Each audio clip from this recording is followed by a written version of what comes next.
सुना कर देइए ऐसी इन्हां दी आवाज नहीं, सुन के असी भुल जाइए ऐसे इन्हां दे अल्फाज नहीं। कि ये किसे महफिल विच छिप जान ऐसे इन्हां दे अंदाज नहीं। सूरज दे उजाले ने किसे पहचान दे मोहताज नहीं, सूरज दे उजाले ने किसे पहचान दे मोहताज नहीं। मैं अनीता रानी सबनों मेरे वालों प्यार भरी सत श्री अकाल। सत्कारयोग डिप्टी डायरेक्टर श्रीमान रवि कुमार जी, प्रिंसीपल मैडम श्रीमती निमनीत देवगन जी, वाइस प्रिंसीपल श्रीमान अंकुश बेनीवाल जी ਅਤੇ ਸਾਡੇ ਅੱਜ ਦੇ resource person madam Shrimati Kuldeep Kaur ji ਅਤੇ ਮੇਰੇ ਪਿਆਰੇ ਅਧਿਆਪਕ ਸਾਥੀਓ, ਸਾਰਿਆਂ ਦਾ ਮੈਂ ਇਸ ਮੈਂਟਰ ਟਾਕ ਵਿੱਚ ਬਹੁਤ-ਬਹੁਤ ਸਵਾਗਤ ਕਰਦੀ ਹਾਂ। ਅੱਜ ਮੈਂ ਤੁਹਾਨੂੰ ਇੱਕ ਅਜਿਹੀ ਸ਼ਖਸੀਅਤ ਨਾਲ ਰੂਬਰੂ ਕਰਵਾਉਣਾ ਚਾਹੁੰਦੀ ਹਾਂ ਜੋ ਵਿਦਿਆ ਦੇ ਖਜ਼ਾਨੇ ਹਨ ਪਰ ਸੱਚ ਮੰਨੋ ਅੰਧੇਰੇ ਵਿੱਚ ਦੀਵੇ ਹਨ, ਜੋ ਪਿਛਲੇ ਕੁਝ ਸਾਲਾਂ ਤੋਂ imperial international school for excellence ਵਿੱਚ ਹਿੰਦੀ ਅਧਿਆਪਿਕਾ ਵਜੋਂ ਆਪਣੀ ਭੂਮਿਕਾ ਨਿਭਾ ਰਹੇ ਹਨ। जेकर गल करिए उन्हां दी प्राप्तियां दी तां मैडम कुलदीप कौर ने BEd ਅਤੇ MA हिंदी कीती हुई है। पिछले साल स्कूल वालों उन्हां नूं बेस्ट टीचर का अवार्ड मिलिया सी। मौजूदा समां विच madam Kuldeep Kaur achiever house दे इंचार्ज हन ਅਤੇ उन्हां नूं 12 सालां दा अध्यापन दा तजर्बा है। मैडम कुलदीप कौर सिर्फ एक अध्यापका ही नहीं बल्कि मुहब्बत नाल प्यास बुझाउण वाला एक चश्मा हन। इन्हां दी सिक्ख्या साडे लई सोने ते सुहागे वर्गी है। जिवें कि कहा जांदा है जेड़ा लोहे नूं सोने बनाउण दी समर्था रखदा होवे ओही असल सिक्ख्या दे सिरमौर हुंदे हन। तुहाडी संगत विच रहना साडे लई घड़ी घड़ी विद्या दी झड़ी जापदी है। तुहाडा हर विद्यार्थी दे जीवन विच आउणा चंन दी चाननी बन के आउणा है ਅਤੇ ਉਹਨਾਂ ਦੀ ਸੋਚ ਨੂੰ ਰੋਸ਼ਨ ਕਰਨਾ ਹੈ। ਤੁਹਾਡਾ ਇੱਥੇ ਆਉਣਾ ਬਾਗ ਵਿੱਚ ਬਸੰਤ ਆਉਣ ਦੇ ਬਰਾਬਰ ਹੈ।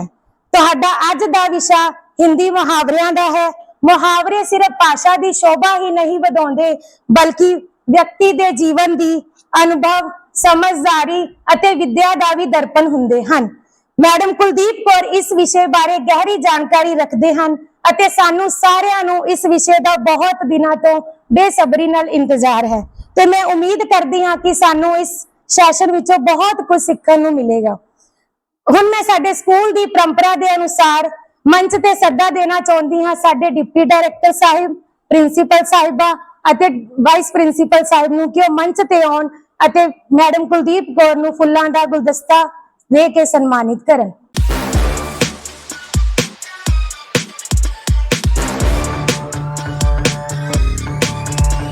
सानू उम्मीद है कि तुहाडी अगवाई हेठां साडी सिक्ख्या चानण दी चाननी वल जांदी रहेगी। इस सुनहरी मौके ते मैं तुहाडा दिलों स्वागत करदी हां कि तुसीं साडे लई अगे भी इसे तरह राहदारी बने रहोगे।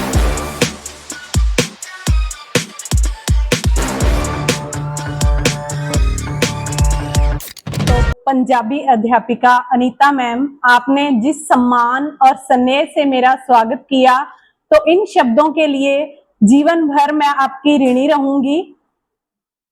और आपने तो प्रशंसा के ऐसे पुल बांध दिए, मुझे साथ में आसमान पर ही बिठा दिया। आपकी इसी आत्मीयता को मैं हृदय से आभार व्यक्त करती हूं और आशा करती हूं आगे से भी हमारा प्यार, स्नेह और अपनापन इसी तरह से दिन दुगनी रात चौगनी तरक्की करता रहे। और इसके बाद विद्यालय के महानुभाव जो यहाँ उपस्थित हैं उनको सिर झुकाकर सलाम करती हूँ। आप सबने मुझ पर भरोसा करके मुझे यह जिम्मेदारी सौंपी और यह जिम्मेदारी मेरे लिए आसमान से तारे तोड़कर लाने के समान है। तो उम्मीद है कि मैं इस पर खरा उतरूंगी। आपके सहयोग ने ही मुझे मंच पर लाकर खड़ा किया। जैसा कि सभी ने सुना है, जंगल में नाचा मोर किसने देखा, तो आज आपके प्रोत्साहन ने मेरे में ये ताकत भर दी और मेरे शब्दों में जान डाल दी। तो जंगल में मोर भी नाचेगा और सभी देखेंगे भी। आप सब अध्यापक गण का मैं दिल से धन्यवाद करती हूँ कि आपने मुझे हुनर दिखाने का मौका दिया और इस विषय को घर घर की बात बना दिया। और मेरी ख्वाहिश है कि यह मेंटर टॉक एक कार्यक्रम ही न बनकर रह जाए, बल्कि भाषा के त्योहार के रूप में मनाया जाए। तो आप सभी को बड़ी बेसब्री से इंतजार था कि कहना क्या चाहते हो। तो आज वो सुहावना मौका आ चुका है कि हम सब मिलकर इस पर बातचीत करेंगे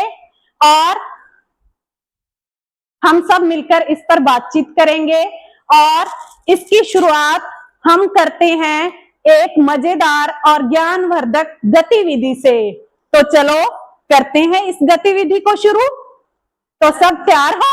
यस मैम। अगर आपका साथ मेरे साथ है तो हम सब मिलकर इस गतिविधि को शुरू करते हैं। तो आज की जो गतिविधि है उसका मुझे शीर्षक सूझा है गांठ खोलो और जोड़ो। तो क्या आप गांठ खोलने और जोड़ने के लिए तैयार हो सभी? Yes ma'am. तो इस गतिविधि को पूरा करेंगे।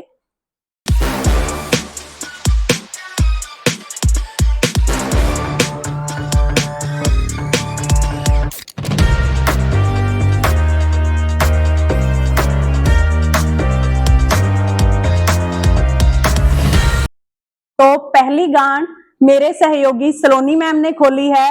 तो जानते हैं ये क्या कहना चाहते हैं। जो टॉपिक मुझे मिला था और जो पिक्चर्स मेरी गांठ में से निकली हैं वो है घर की मुर्गी दाल बराबर। Thank you.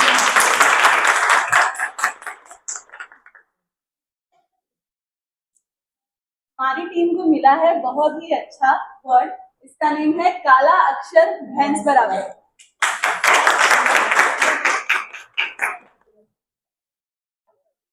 हमारी टीम को मिला है मुंह में पानी आना। वाह, बहुत अच्छा जवाब दिया। हमारी टीम को मिला है 9-2-11 होना। 9-2-11 होना, भाग जाना। वाह, सभी ने बहुत अच्छे उत्तर दिए। बहुत जल्दी से आपने इन गांठ खोलो और जोड़ो गतिविधि को पूरा किया। तो इस गतिविधि को पूरा करने में आपने मेरा पूरा सहयोग दिया। तो अब आपको सभी को मेरा यह टॉपिक पता चल गया होगा कि आज हम मुहावरे और लोकोक्तियों पर बातचीत करना चाहते हैं। तो आप सभी इसके लिए तैयार हैं? Yes ma'am. आपको इसके लिए बेसब्री से इंतजार है कि हम इसके बारे में जानें, लेकिन इस सब जानने से पहले मेरा आपसे एक प्रश्न है कि अंतर बताओ। 9-2-11 होना, जैसी करनी वैसी भरनी। तो आप अंतर बताइए। हाँ जी बबीता मैम। मैम के द्वारा पूछा गया है कि 9-2-11 होना, इसमें है कि भाग जाना, डरकर भाग जाना। और जैसी करनी वैसी भरनी में है कि जिस तरीके का हम काम, अगर हम गलत काम करेंगे तो हमें गलत ही भुगतना पड़ेगा, कि हम जैसा काम करेंगे हमें वैसा ही फल मिलेगा। अगर हम अच्छा कार्य करेंगे तो हमें अच्छा फल मिलेगा, अगर हम बुरा काम करेंगे तो किसी ना किसी तरीके से हमारा भी बुरा होगा। बहुत अच्छा जवाब दिया मैम ने। अब और कोई इसका उत्तर बताने का इच्छुक तो बताइए भी। इसमें बबीता मैम ने भी बहुत अच्छे से बताया। तो अनीता मैम इसका उत्तर बताने के लिए उत्सुक बैठे हैं, तो इनसे जानते हैं इसका उत्तर। मैम 9-2-11 होना का अर्थ है भाग जाना या दौड़ जाना, और जैसी करनी वैसी भरनी का अर्थ है हम जैसे कर्म करेंगे वैसा फल बोएंगे। बहुत अच्छा बताया अनीता मैम ने, बहुत अच्छा। इनका जवाब सुनकर लगता है मुझे आपको भी कुछ अंदाजा लग चुका होगा कि इसमें अंतर क्या है, लेकिन फिर भी इसका अंतर और अच्छे तरीके से हम अगली स्लाइड के माध्यम से जानते हैं। तो मुहावरे और लोकोक्तियों में अंतर। परिभाषा। तो जो मुहावरे हैं ये एक वाक्यांश होते हैं जिनका अपना अर्थ नहीं होता, बल्कि इनका लाक्षणिक अर्थ होता है। लेकिन दूसरी तरफ हम देखें लोकोक्तियां, जो एक पूर्ण वाक्य होती हैं, जो अपने पुराने अनुभवों और पुराने समय की सीख को बताती हैं। और अब आगे इसका स्वरूप। तो जो मुहावरे हैं वो वाक्य का एक अंश होते हैं, वाक्य का एक हिस्सा होते हैं, जब वाक्य में मुहावरों को प्रयोग किया जाता है तो उनको काट छांट कर छोटा बड़ा करके भी हम इसका प्रयोग कर सकते हैं, लेकिन जो लोकोक्तियां होती हैं वो ज्यों की त्यों वाक्य के अंदर प्रयोग की जाती हैं, तो इनका रूप नहीं बदलता, ये ज्यों की त्यों ही वाक्य में लिखी जाती हैं। इसके बाद आता है जी मुहावरों का उद्देश्य। मुहावरों का उद्देश्य है भाषा को रंगीन बनाना, रोचक बनाना, मजेदार बनाना। तो जैसे पुराने समय में राजा महाराजा खुद को सजाने संवारने के लिए अनेक तरह के आभूषण ग्रहण करते थे, तो उसी तरह से भाषा को अलंकृत करने के लिए मुहावरों का प्रयोग किया जाता है। और लोकोक्तियों को जाने तो लोकोक्तियां जो है पुराने समय की सीख हम तक पीढ़ी दर पीढ़ी पहुंचाने का काम करती हैं। तो इसके बाद जानते हैं हम इसका अर्थ। तो जो मुहावरे हैं उनका लाक्षणिक अर्थ होता है, यानी कि उनका अर्थ प्रतीक में होता है। जैसे लोहा लेना, तो आम बात तो ये है जैसा लिखा गया है, लोहा लेना का मतलब हुआ कि हम किसी लोहे की दुकान पर जाएं और वहां से लोहा लें, लेकिन यहाँ पे इसका ये अर्थ बिल्कुल नहीं है। लोहा लेना का अर्थ है टक्कर लेना, तो किसी का मुकाबला करना। तो इसी तरह से इनका लाक्षणिक अर्थ होता है, असल में जो शब्द लिखे जाते हैं उनका अर्थ बिल्कुल नहीं होता। लेकिन जो लोकोक्तियां होती हैं वो हमारी पुरानी सीख पीढ़ी दर पीढ़ी आगे पहुंचाने का काम करती हैं। मुहावरे लोकोक्तियों का जन्म गांव, खेत खलिहान, पशु पक्षियों और रोजमर्रा की जिंदगी से हुआ। जैसे नाच न जाने आंगन टेढ़ा, यह लोकोक्ति उस समय बनी होगी जब गांवों में कच्चे घर होते थे, कच्चे आंगन होते थे। और कुछ लोकोक्तियां और मुहावरे कुछ धार्मिक पुस्तकों, लोक कथाओं, नाटकों आदि से लिए गए। जैसे भीषण की प्रतिज्ञा, यह मुहावरा महाभारत से लिया गया है। भीषण पितामह ने एक प्रतिज्ञा ली थी कि मैं आजीवन ब्रह्मचारी रहूंगा, तो वो कभी भी राजा नहीं बने थे। तो यह भीषण की प्रतिज्ञा मुहावरा महाभारत से आया है। और इसके बाद समाज में कुछ अधिक, कुछ कम या कुछ अच्छी सोच और कुछ बुरी सोच, इनको दर्शाने वाले भी कुछ मुहावरे जो आपके सामने मैं बताना चाहूंगी। अब हम जानते हैं मुहावरे और लोकोक्तियों का ऐतिहासिक दृष्टिकोण। तो ये मुहावरे और लोकोक्तियां असल में इनकी शुरुआत गांवों से हुई। प्राचीन समय में गांवों में मनोरंजन के कोई साधन नहीं हुआ करते थे, तो लोग अपनी थकावट को दूर करने के लिए शाम के समय पीपल की छांव में या किसी चौपाल पर मिलकर बैठते थे और आपस में हंसी मजाक करते थे। और इसी हंसी मजाक के बीच बीच में वो ऐसे वाक्य कह जाते थे जिनसे क्या है दूसरे को कोई उसका गुस्सा भी नहीं आता था और वो लोगों को अच्छे भी लगते थे।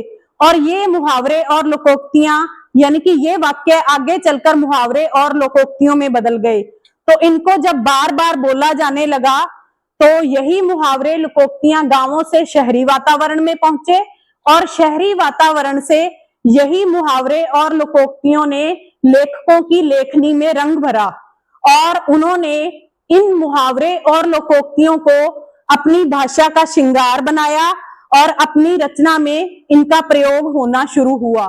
पुराने समय में राजा महाराजा युद्धों में कोई चालाकी चतुराई करते तो उनसे भी कई मुहावरे बने हैं।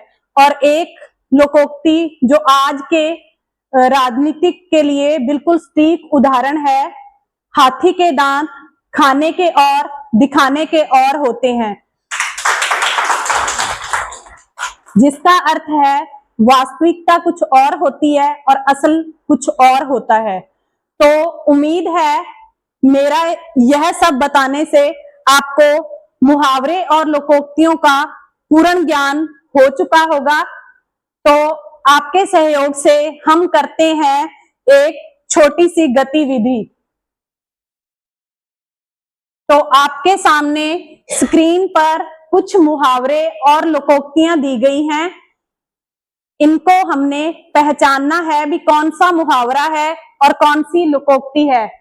तो मुझे उम्मीद है कि आपको अच्छे से समझ आ गया होगा, तो आप इसको बताने में अपना योगदान देंगे।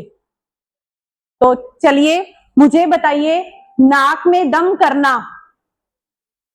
हाँ जी मैम, मुहावरा। बहुत अच्छा जवाब दिया मैम ने, मुहावरा। जैसी करनी वैसी भरनी, बहुत अच्छा।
मेरे प्रिय साथियों, तो इस स्लाइड से आपने बहुत कुछ सीखा और आपने बहुत अच्छे से मुहावरे और लोकोक्तियों के बारे में सुना और उसको समझा भी।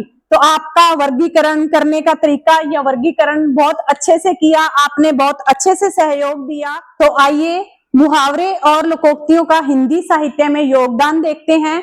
कई कवि और लेखक ऐसे हुए हैं जिन्होंने अपनी रचनाओं में मुहावरे और लोकोक्तियों का बहुत ही सुंदर प्रयोग किया है, जिनमें से एक नाम है मुंशी प्रेमचंद, जिनकी कहानियां हैं पंच परमेश्वर, नमक का दरोगा, कफन, ईदगाह।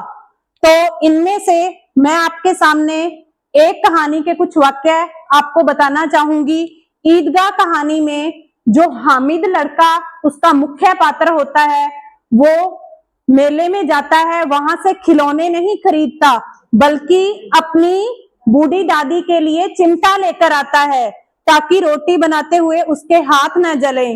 जब वो दादी माँ को आकर चिमटा देता है और रात को वो सो जाता है तो दादी माँ भावुक हो जाती है। तब प्रेमचंद ने ये मुहावरा लिखा है, हामिद घोड़े बेचकर चैन की नींद सो रहा था। तो इसका मैं कुछ तथ्य भी आपके सामने बताना चाहूंगी कि पुराने जमाने में घोड़े जो हैं वो रोजगार का साधन होते थे। एक जगह से सामान दूसरी जगह ले जाने के लिए घोड़ों का प्रयोग किया जाता था और उसी से जो आमदन होती थी उसी से लोगों की रोजी रोटी चलती थी। लेकिन किसी कारणवश अगर किसी का घोड़ा मर जाता या बिक जाता तो अगली सुबह उसको रोजगार के लिए जल्दी उठने की जरूरत नहीं होती थी।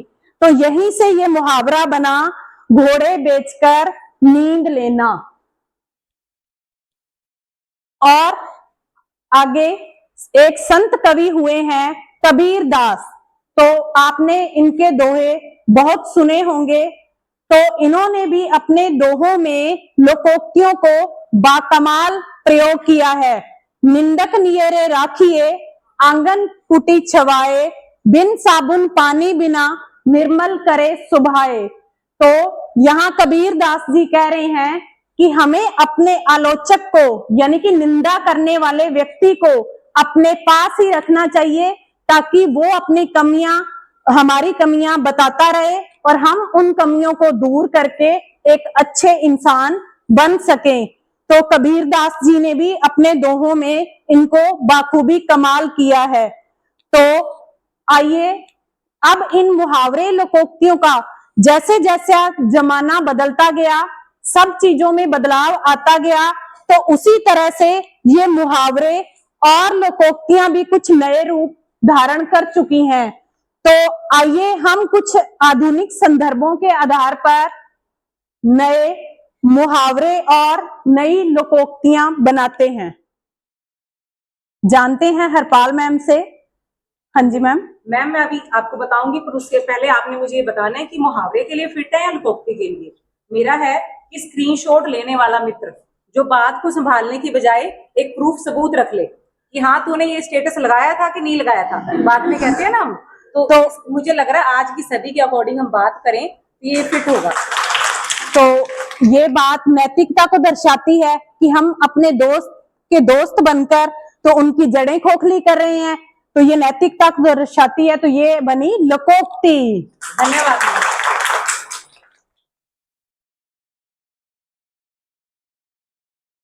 मैम जैसे मैम ने बताया कि हेडफोन लगाओ और जिन सबको दुनिया भूल जाओ, जैसे मैं कहना चाहती हूँ डाटा खत्म तो जिंदगी खत्म। बहुत अच्छा, बहुत अच्छा। ये तो हो ही रहा है, आपको भी पता है। तो आज हिंदी की अध्यापिका भी हमारा सहयोग करेंगी। जैसे सोशल मीडिया पर छा जाना, इसका अर्थ होता है कि किसी व्यक्ति या वस्तु का सोशल मीडिया पर लोकप्रिय हो जाना। बहुत अच्छा, बहुत अच्छा बताया, बिल्कुल सही। तो आज के संदर्भों के इस नए मुहावरे और लोकोक्तियों के साथ हम आगे बढ़ते हैं। जहां चा वहां रा, इस कहावत को सच साबित करता हुआ आज का हमारा ये मेंटर टॉक सत्र सफलतापूर्वक संपन्न हुआ। तो इस अवसर पर मैं आप सभी का तहे दिल से धन्यवाद करती हूं, लेकिन सीधे साधे शब्दों में नहीं। आज मैं मुहावरेदार भाषा में आपका धन्यवाद करना चाहती हूं, क्योंकि जहां भाषा की सुंदरियों की बातचीत हो वहां मुहावरे और लोकोक्तियां सोने पर सुहागा होती हैं। तो सबसे पहले जोश को होश के साथ जोड़ने वाले हमारे इस सत्र के पूर्ण सहयोगी श्रीमान रवि कुमार जी। लोग तो अंधेरे में दीपक जलाते हैं, लेकिन इन्होंने आंधी में दीपक जला दिया।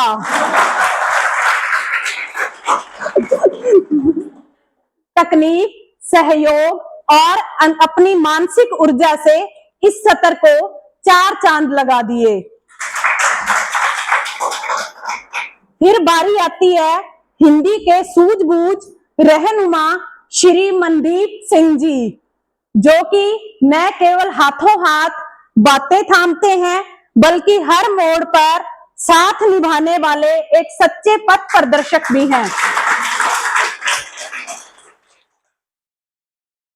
आपने बातों को न सिर्फ रस में डुबोया है, बल्कि ज्ञान का एक घड़ा भरकर मंच पर लाकर रख दिया।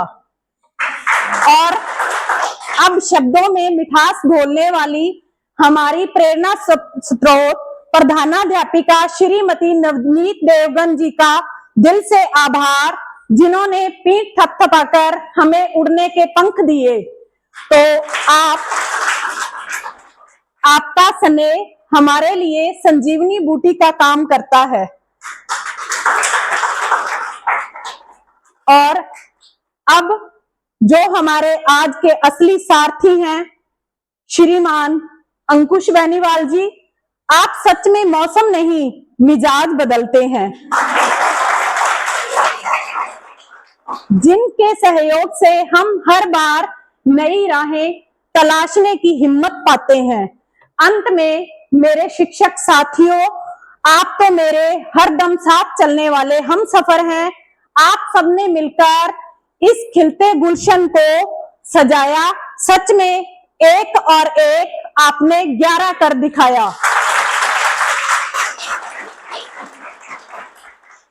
और संक्षेप में कहूं तो बूंद बूंद से घड़ा भरता है, लेकिन आज यह सत्र आप सभी के योगदान से ज्ञान का एक भरा पूरा कलश बन गया। धन्यवाद। जिंदगी की भीड़ में जब भी हमने रास्ता पाया, जिंदगी की भीड़ में जब भी हमने रास्ता पाया, आपकी दी हुई सीख ने हमें चलना सिखाया। आपकी दी हुई सीख ने हमें चलना सिखाया। हम जो भी हैं वो आपका ही असर है। आज हम जो भी हैं वो आपका ही असर है। आप जैसे गुरु हर नसीब में किधर है, हर नसीब में किधर है। आज इस सत्र द्वारा आपने हमें भाषा का वह खजाने तक पहुंचाया है जो सिर्फ हमारी किताबों के पन्नों तक ही सीमित थे। मुहावरे जो सिर्फ हमारे सिलेबस का ही एक भाग हैं और जो सिर्फ हिंदी व्याकरण तक ही सीमित हैं, परंतु आपने उन्हें नए जीने का ढंग बना दिया। कहते हैं शब्दों की ताकत सिर्फ पंक्तियों में नहीं होती। कहते हैं शब्दों की ताकत सिर्फ पंक्तियों में नहीं होती, बल्कि उन्हें रोजाना दिनचर्या में भी असर छोड़ती है, बल्कि रोजाना दिनचर्या में भी असर छोड़ती है। कहते हैं कि शिक्षक वह दीपक है जो खुद जलता है। कहते हैं कि शिक्षक वह दीपक है जो खुद जलता है, परंतु अंधेरों को भी उजालों में बदल देता है, अंधेरों को भी उजालों में बदल देता है। और हमारे लिए वह दीपक आप हैं। आपका अंदाज, आपका प्रस्तुतिकरण तो लाजवाब है ही। हमने आपको एक अच्छे शिक्षक के रूप में तो देखा ही था, परंतु आज आपने मुख्य वक्ता के रूप में जो यहाँ पर सेवा दी है वो बाकमाल है। एक बार जोरदार तालियों के साथ हम आपका तहे दिल से धन्यवाद करते हैं। मुहावरे जो सिर्फ लिखे जाते थे, मुहावरे जो सिर्फ लिखे जाते थे या सुने जाते थे, परंतु आपने उसे आज हमें महसूस करवाए कि ये कहना क्या चाहते हैं। आपके इस सत्र में ना कोई बनावटीपन था, ना कोई दूरी थी। आपके इस सत्र में ना कोई बनावटीपन था, ना कोई दूरी थी, बस एक गुरु थे और कुछ शब्दों के भटके हुए राही थे। आज इस सत्र में आपने हमें यह समझाया कि मुहावरे सिर्फ सुने नहीं जाएंगे, बल्कि जब भी मुहावरों का नाम लेंगे तब हम कुलदीप मैम को हमेशा याद करेंगे और बच्चों को बताएंगे कि हम इसे रोजाना कैसे यूज करते हैं, कैसे प्रयोग में लाते हैं। और आज हम इन्हीं भावनाओं के साथ हमारे स्कूल की गौरवमयी परंपरा को आगे बढ़ाते हुए मंच पर आमंत्रित करती हूँ हमारे deputy director, principal ma'am, vice principal sir कि वह मंच पर आए और हमारे आज के मुख्य वक्ता कुलदीप मैम को फूलों का गमला देकर सम्मानित करें।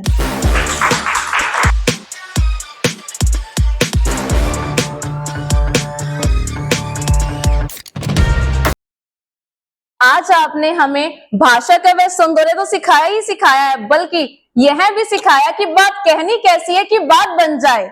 और किताबों में पढ़े मुहावरों को आपने संजीव से नहीं, नजीव से संजीव बना दिया है। धन्यवाद।